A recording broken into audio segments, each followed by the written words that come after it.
Ойпырмай, тоба, Шымкент таң қалдырудан жалықпайды ғой. Сіздер білесіздер ма, 4 күнде қаланың ішін қопырып, бұзып, қайтадан жолды теп-тегіс қылып, теп-тегіс анау краскасы өшпейтін краскамен бояп қойды ғой.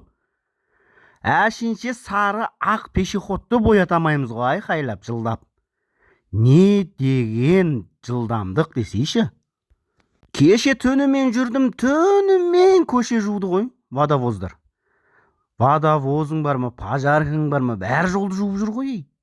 Ойпырмай, бүгін азанда тұрсам сағат 5-тен бастап остановкалерді сабынмен, порошок, феримен жуыватыр ғой. Ойбой. Түсім ба деп қайта шымшиым ғой, түсім ба не бұл деп.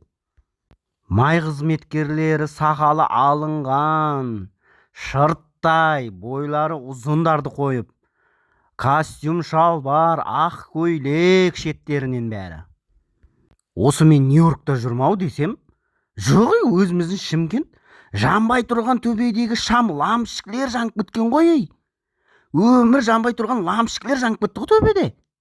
Пешеходтарға священестелік кетті ғой.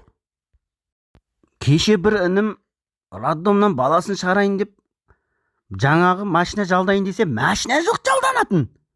Бәрі кортежге шығып кетті ғой.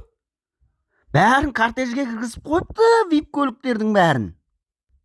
Мәсан, тоба.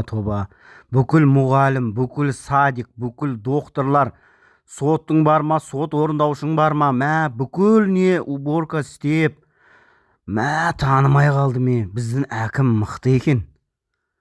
Бір ауызбен сотыңа дейін жинатып жіберді ғой көшенің бәрін. Не деген мықты, 4 күнде асфальт салдырып жіберді ғой. Әшінше бір жамауды жамай алмайды ғой. Не деген күш бар екен бізде Шымкентте.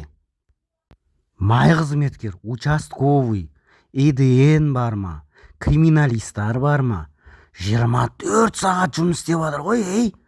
Қалталарынан нан салып алған ғой. Обед ішуге уақыттары жоқ. Дорожниктарды айтсайшы, дорожниктарды. Мен ойлаппын, бізде Шымкентте бір 20 дорожник бар ма өзі қалада деп. Оказывается, целая армия екен ғой дорожниктар. Не деген краскілеу, не деген техникалар десеш. Ырза.